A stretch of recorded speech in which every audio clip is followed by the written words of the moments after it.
UK ministers are not going to fall into the trap of acting against Scotland until Scotland are decided. Did you mean it? It's a trap. Did you mean it? When you made such a vow, Did you mean it, baby? or was you lying anyhow? Alex Salmond. I can remember Alex Salmond when he was a Labour Member of Parliament. And what Alex really, really wanted was to be Labour Prime Minister of the whole of the United Kingdom. And his Labour colleagues kind of rumbled him.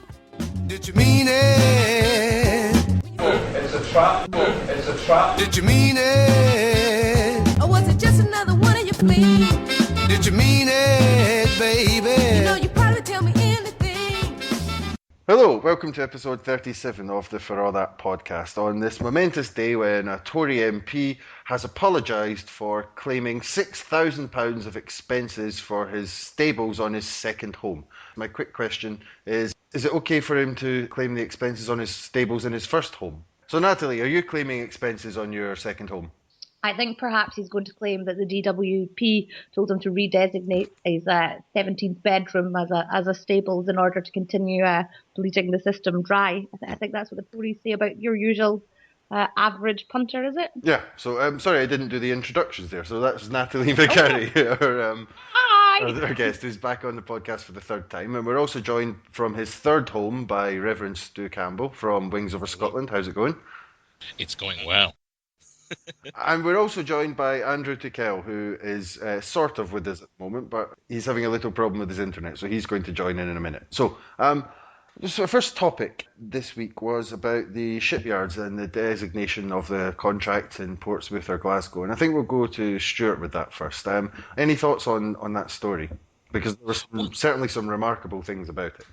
Yeah, I mean, as is often the case, I think the thing that stuns me most is the apparent inability of everyone else in the country to hear the things that I hear when I listen to people talking about it. I sat and watched Philip Hammond on, I think it was Newsnight or possibly Scotland Tonight, categorically refusing to say that he wouldn't give the contracts to the Clyde if Scotland was independent, and then sat down and listened to Johann Lamont and Ruth Davidson and every political commentator in Scotland saying that he had said that. And I thought, is my TV broken or something? I don't understand how this works. I mean, it's amazing the things that they're able to miss. Natalie, did you have any thoughts on the story? Oh, there are so many. Obviously, the actions of Ian Davidson, he's been paraded all over our papers and media ad nauseum this week. And I think he's kind of symptomatic of that horrendous, threatening behaviour to force people by fear to vote no in next year's referendum, to the extent that his constituents, who he should be acting on behalf of, he is trying to give the government a get-out clause in the event of a yes vote. No, not even trying to give them out. He's encouraged them to have a get-out clause in any contracts. But I think what's interesting is that clearly they don't plan to start building any of these ships anytime soon, if they're not even going to sign the contracts until after 2014. Surely they could start them in the meantime, given that Scotland wouldn't be independent until after 2016 in any case. So really, we are being held to ransom. Yeah, there was a remarkable thing on the Derek Bateman blog as well. Stu, did you see that one? I did. Yeah, it was interesting with the stuff that Derek Bateman pulled out from the transcripts of the select committee hearings, where Davidson was basically desperately trying to get people to say, no, you couldn't give the contracts to the Clyde. It wouldn't happen, and none of them would oblige him at all. But I mean, as we've seen, that hasn't stopped anybody saying that that's the case anyway. It's just that it plainly isn't. It's funny, this curious notion of the No campaign and the Labour Party especially playing solidarity as one of the key reasons to stay in the union, to spread the pool of wealth and pool resources is their favourite phrase. And yet they used this this whole debacle to kind of shore up nationalistic intolerance. I mean, some of the things that were coming out in the English newspapers. I was incidentally down in Manchester during the week and the day after the award, and I mean, some of the things that were in the English versions of UK newspapers was quite extraordinary. And so, Ian Davidson and people like them are doing nothing to back up their own position, or if they're very confident in the fact that Scotland will remain in the Union, as they tell us frequently, that independence won't happen, and why are they so scared and so determined to legislate for that eventuality? It was weird to see Alistair Carmichael in his little-known role as the Secretary of State for Portsmouth, sort of insisting that even though Portsmouth had been closed down, they would magically reopen it and retrain thousands of workers overnight and retool and re-kit all the yards out in order to rebuild ships in a place that they just closed. It's just to come back to what Natalie was saying there. I did notice a kind of difference in the coverage. In Scotland, it was Union saves shipyard was the kind of story, whereas in England it was bloody Scots given contract in order to save Union. The narrative was very different in both places. Yeah, well, look at Tim Shipman from the Daily Mail. I mean, I shouldn't really give any publicity to that rag of a paper, but his reaction to it, calling Scots it was done to save the grasping Scots. Now, he later deleted his tweet, but I mean there's a deputy political editor of a widely circulated newspaper putting about views that in some way we're trying to claim something that we're not entitled to. And I think that that's really quite disgusting, because the workers on the Clyde within the union are just as entitled to, and if they're better qualified, then they should have the contract.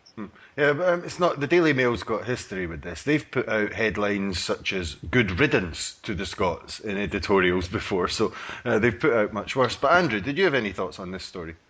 No, I approach it very much from the perspective of a very lay person with little knowledge of ships or military design matters. So it was quite befuddling, as you say, trying to hack through all of the material that was emanating from either side. I know that there was occasional sort of statements that, let's not politicize this, but the whole story was situated, as you say, in radically different narratives about what it meant for the independence referendum, as that's the inevitable hobby horse that we're all riding. I did notice what Natalie noticed as well, that sort of, the sort of fuck off Jocko type angle on this particular problem, particular issue, and it is a bit disturbing actually. That it is remarkable still how many proper unionists you find in England these days. That there is a sort of belief that I suppose the union should continue, but there's not really much of that, at least in the right wing press. Well, I mean, they want the England to continue as long as Scotland's not in it, I think, basically, is what it amounts to. I don't know if you saw Room 101 this week. No. No, I would rather take a pistol and shoot out my own foot than watch Room 101. Yeah, is it not presented by somebody bizarre? No, it's presented by Frank Skinner, but this week it has a new bizarre. Well, okay. It has a new format now, where it used to be one celebrity would just come on and say all the things that they hated. And now there's three of them, and they have to compete.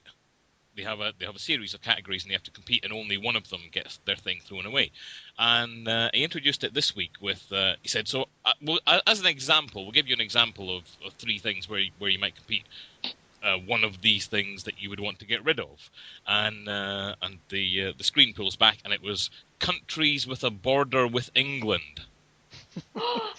And he said, no, that one's too obvious, and everybody laughed and they moved on, which I thought left it cunningly ambiguous, but was also interesting in the fact that there are, of course, only two countries that have a border with England, not three. Yeah. And the thing is that if you were to make a kind of similar joke, but with the situations reversed, the place would go mental. It would be like anti-English racism, disgraceful, cybernat lunatics with all this. There's a great degree of hypocrisy in some of the jokes you do here against Scotland on the Radio 4 programmes even, and the comedies and things like the Now Show and stuff. Have I Got News for You did it a while ago. There's a great hypocrisy. You couldn't make that kind of joke in Scotland and get away with it.